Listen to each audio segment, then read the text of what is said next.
안녕하세요, 여러분. 너무 오랜만이에요. 그동안 영상을 올리지 못했던 이유는, 여러 가지 이유가 있는데요. 사실, 할 얘기가 많이 없었던 것도 있긴 한데, 그게 보통은 이제, 아무래도 요즘 좀 현생이 잘 안 되다 보니까 자신감 하락을 동반한 할 얘기 없음이라는 이유가 조금 제일 컸던 것 같습니다. 그동안 공백이 있었던 점 정말 죄송합니다. 그래도 열심히 쥐어짜서 뭐라도 보여드리도록 할 수 있도록 하겠습니다. 자, 그러면은 오늘 영상 주제는 가볍게 웹소설 작가 하려면 한 번쯤은 읽어보면 좋을 대작 겸 제가 좋아하는 작품들 일부를 소개시켜드리는 시간을 갖도록 하겠습니다. 영상 제작 취지는 말 그대로 뉴비 분들이 웹소설을 쓰고 싶으실 때 남성향에 처음 입문하시는 분들이 어떤 작품을 읽어보면 좋을지 저 나름대로 제가 봤던 작품 중에서 좋아하는 것들을 소개시켜드리는 영상이에요. 당연히 이제 그냥 막 읽어보세요 같은 얘기보다는 이 작품에서 어떤 것을 배울 수 있는지 위주로 얘기를 드리고 싶어요. 물론 당연히 제가 하는 얘기도 제 입장에서 단편적인 시각, 제가 느꼈던 것들이니까 제가 말한 것 이외에도 더 다른 장점들이 있을 거라고 생각합니다. 그러면은 한번 제가 좋아하는 작품들을 한번 소개를 해볼게요. 물론 여기 나온다고 해서 제가 좋아하지 않는 작품이라는 뭐 그런 건 절대 아닙니다. 개인적으로 가장 첫 번째로 소개시켜드리고 싶은 작품은 아포칼립스의 집을 숨김이라는 작품인데요. 개인적으로 이 작품을 선정한 이유는 이제 아포칼립스 작품들은 개인적으로 느꼈을 때 재미 포인트가 두 가지 정도로 나뉜다고 생각을 하고 있어요. 정확히 말하자면은 그 아포칼립스라는 장르에서 좀 핵심이 된 재미 포인트가 두 가지 정도라고 느낍니다. 하나는 이 아포칼립스에서 주인공이 생존을 할 때 그 능력이 사기적이고 특별하고 뭔가 독자분들에게 기대감을 주는 특별한 능력으로 생존을 하는 거가 하나가 있고요. 그 다음으로는 아포칼립스라는 장르에서 특히나 인간 대 인간, 사람끼리의 그런 관계성, 휴머니즘 관련한 에피소드들이 되게 감명 깊을 때 아포칼립스 장르의 장점이 드러나는 것 같았어요. 그리고 이 아포칼립스의 집을 숨김 이 작품은 이 2번 요소를 굉장히 잘 살린 작품이라고 생각을 합니다. 그러니까 이제 휴머니즘적인 에피소드들이 저에게 굉장히 많은 감명을 줬다 이거죠. 물론 그렇다고 주인공이 이제 먼치킨이 아닌 건 아니긴 해요. 제 생각으로는 작품 같은 경우는 아포칼립스 특유의 그 뭔가 깊으면서도 그러면서도 이제 너무 어두워지지 않고 위트가 있으면서도 또 쓴맛을 적당히 자아내는 그런 진한 커피 같은 매력을 잘 살린 작품이라고 생각하기 때문에 한번 읽어보시면 좋을 것 같아요. 아포칼립스라는 장르가 이제 잘 쓰기 힘들어서 그렇지 아포물 장르가 상당히 인기가 있는 걸로 알고 있어요. 특히 문피아 같은 경우는 이제 잘 쓰기가 어려워서 그렇지 아포물 장르는 또 유입이 굉장히 좋은 편이고요. 그 다음은 게임 속 바바리안이 되었다 시리즈 독점 작품인데요. 미국물이나 게임빙이 작품을 쓸 거면은 꼭 봐야 하는 작품이라고 생각합니다. 개인적으로 이 작품은 이 캐릭터의 매력과 사이다 상황 조성, 갬빙이나 미궁 특유의 상황 조성 이게 굉장히 대단한 작품이라고 생각을 해요.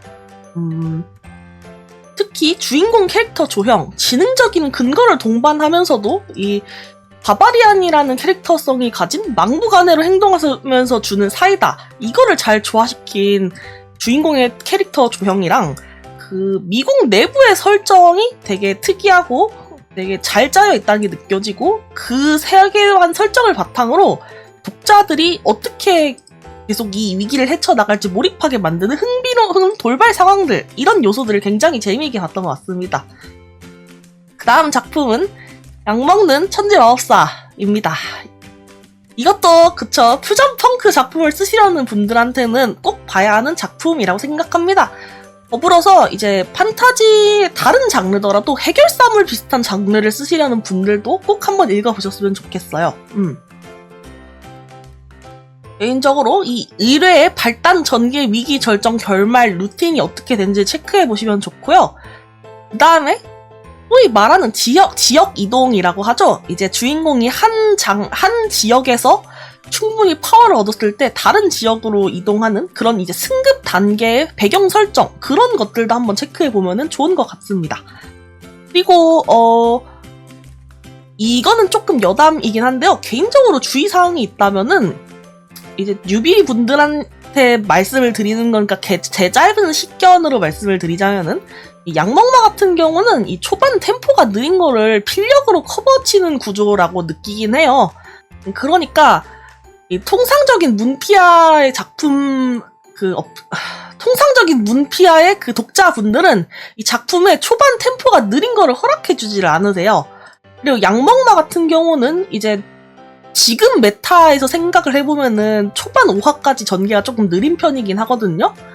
이게 왜 그러냐면은 사실 이제 양먹마라는 작품은 이 작가님의 필력이 굉장히 뛰어나기 때문에 일단 그걸 버틸 수가 있는 거고, 그리고 이게 공모전 작품이라서 그런 것도 있어요. 어느 정도는.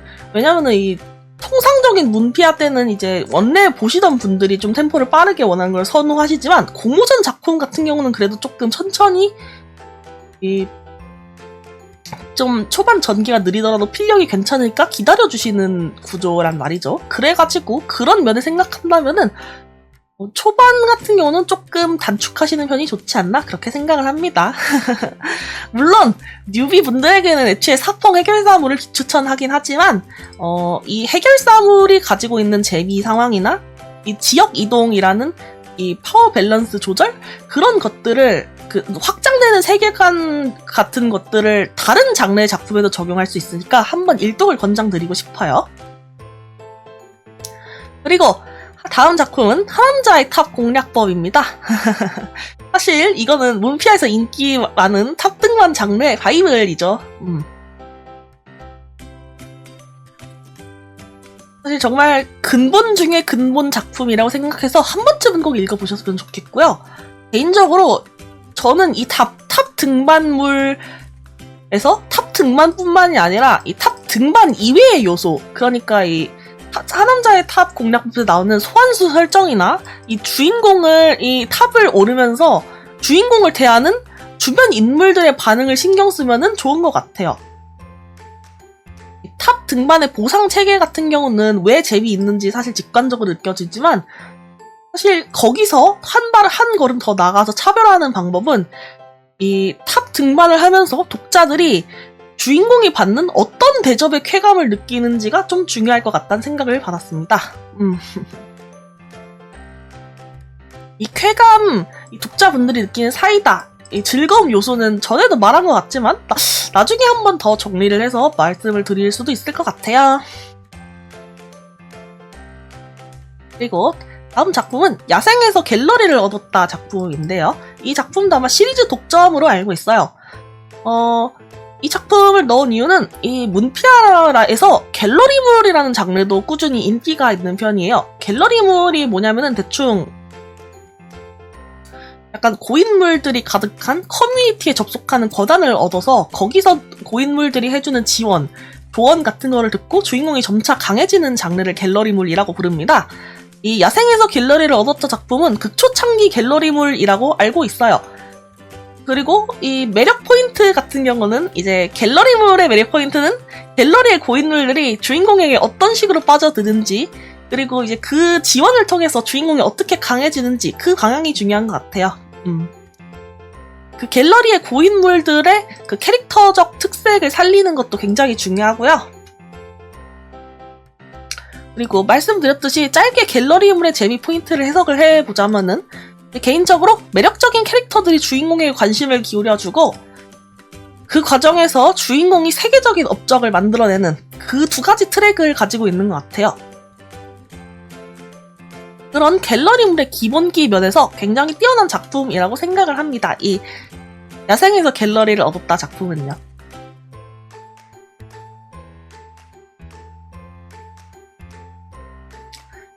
다음 작품은 마법학교 마법사로 살아가는 법이라는 작품입니다. 이 작품은 카카오 독점 작품이에요.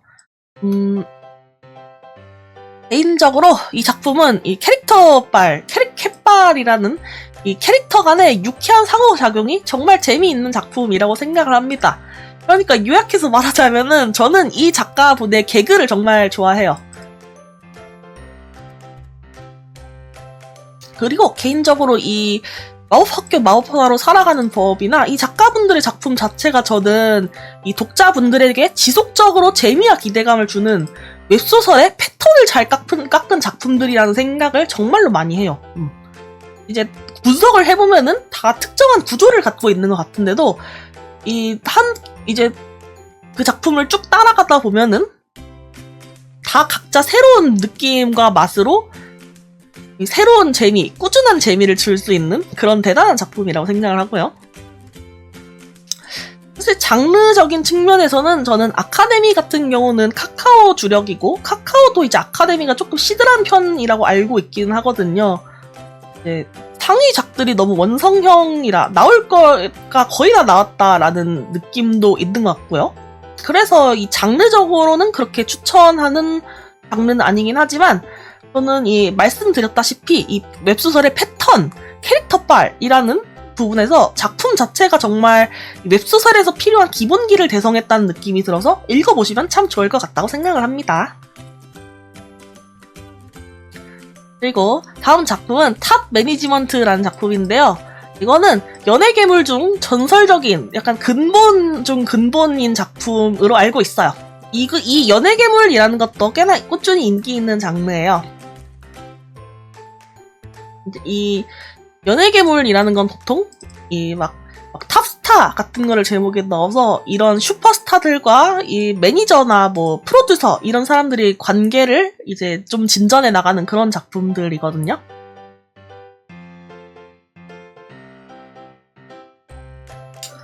사실 어떻게 보면은 이것도 유사 전문가물 느낌이 들긴 하지만 저는 개인적으로 이 장르적인 지식이 없더라도 주인공들이 만나는 이 탑스타 캐릭터 또는 이 탑스타가 될 만한 자질을 가진 유망한 지망생 캐릭터 아니면은 이 탑스타와 관련된 재벌 이런 매력적인 뒷배경을 가진 사람들이 어떤 식으로 그러니까 주인공을 필요로 하는지 그런 상황과 원초적 재미를 어떻게 주고 있는지 살펴보면 좋을 것 같아서 넣었습니다.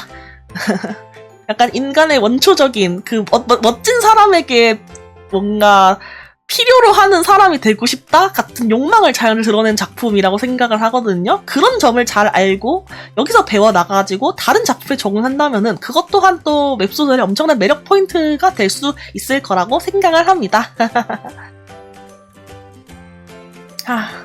그래서 제가 오늘 준비해온 작품 소개는 여기까지고요. 사실 뭔가 소개하고 싶었던 작품들이 더 있었던 것 같은데 막상 떠올리려고 하니까 잘 떠오르지가 않네요. 당연히 제가 여러분들께 소개해드리지 못한 대작품들이 엄청 많은데요. 일단 기준을 조금 말씀을 드리자면은 원조 맛집 비슷한 느낌으로 골라온 것들이 있어요. 제 식견이 짧은 것도 있어서 혹시 이거에 더 근본인데요? 라고 하실 수도 있겠지만 양해를 부탁드리고요. 그리고 이제 또 스포츠 전문가물 같은 이제 좀 내가 막 단기간에 자료 조사를 해서 배운다고 해서 쓸 수 있는 작품이 아닐 것 같은 작품이나 그러니까 전문 지식을 요구하는 작품이나 인방물, 괴담물, 명가물 이런 이 사전 지식을 필요함과 동시에 필력 같은 거를 동반해야 되는 그런 조금 고난이도의 작품의 경우 배제를 했습니다. 그러니까 약간 장르적 그런 요소에서 많이 감점을 줘가지고 빠진 것도 있다는 거죠.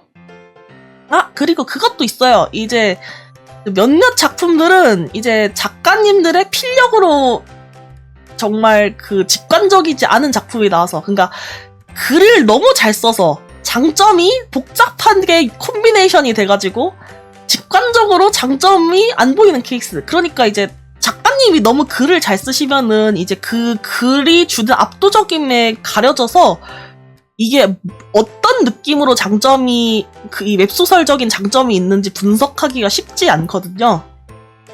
그냥 글을 잘 쓰면 매몰되는 경우가 조금 있을 것 같은 작품들은 조금 배제했어요. 그러니까 뉴비가 배우기는 쉽지 않을 것 같아서 거기서 이 웹소설에서 필요한 요소들을 빼서 내 것으로 만들 수 있을 것 같지 않은 작품들은 제외를 했습니다. 물론 그렇다고 해서 이 위의 작품들이 그렇지 않다는 건 아니에요. 이 위의 작품들도 다 5만 가지 장점이 합쳐진 콤비네이션 같은 엄청나게 대단하고 위대한 작품들이지만 상대적으로 정석이 조금 가까운 느낌이라서 뭔가 눈에 그래도 좀 보이는 장점이 특출난 장점이? 아무튼 그런 느낌이라서 가지고 왔습니다. 제가 말을 제대로 하지는 못하지만 좀 무슨 느낌인지는 이해하실 거라고 믿어요.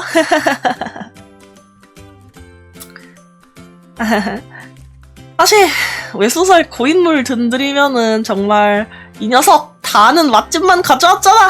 라고 높은 확률로 말씀을 하실 것 같은데요.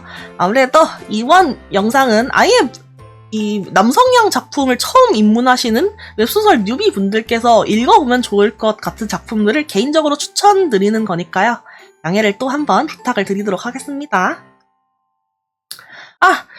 그리고 마지막으로 말씀을 드리자면은 혹시 본인이 주식 투자, 코인 같은 것들을 잘 알고요. 정말로 웹소설로 돈을 벌고 싶으시다면 그러니까 이제 나는 정말 빠르게 웹소설 작가가 되어야 된다. 그러면은 지금까지 작성한 모든 작품을 읽고 이제 이혼, 투자, 임신, 재벌 소재, 소위 말하는 돈달깡물이라는 게 있습니다. 이런 장르의 작품을 잔뜩 읽어보고 쓰시는 것도 방법이 될 수 있어요.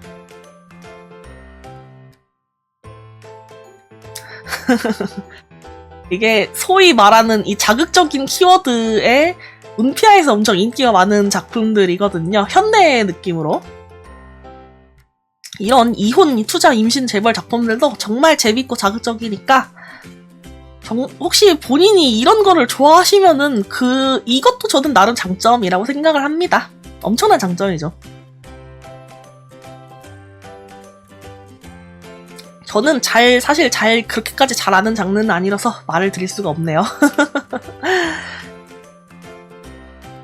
아무튼 오늘의 영상은 여기까지입니다. 뭔가 더 좋은 팁을 가져오고 싶었는데 그러지 못해서 정말 죄송하다는 말씀을 드리고 싶고요. 이번 영상을 만들면서 느낀 건데 그래도 추후 이제 미혼, 임신, 재벌이라는 문피아 트렌드 소재 이거를 간단하게 언급을 하면서 이제 글의 소재 관련해서 어떤 것이 독자분들의 마음을 사로잡을 수 있는지 소재 선정 팁 같은 영상을 만들어 드릴 것 같아요. 이제 쓰고 싶은 글들이 있겠지만 그 소재를 어떻게 조금 더 독자분들에게 어필할 수 있을지 어떤 방향으로 구성해 나가면 좋을지 관련된 영상을 만들 것 같습니다. 그리고 그거 이외에 전에도 계속 준비하고 있다고 말씀을 드렸던 필력을 업그레이드 해줄 수 있는 팁 관련한 영상도 계속 만들고 있고요. 이거 같은 경우는 아무래도 조금 내용이 방대해서 어디부터 설명을 드려야 될지 몰라가지고 조금 정리를 하는 감이 없잖아 있어요. 기대된다고 말씀을 해주셨으면 정말 좋겠네요. 다음에는 더 유익한 영상으로 돌아올 수 있도록 하겠습니다.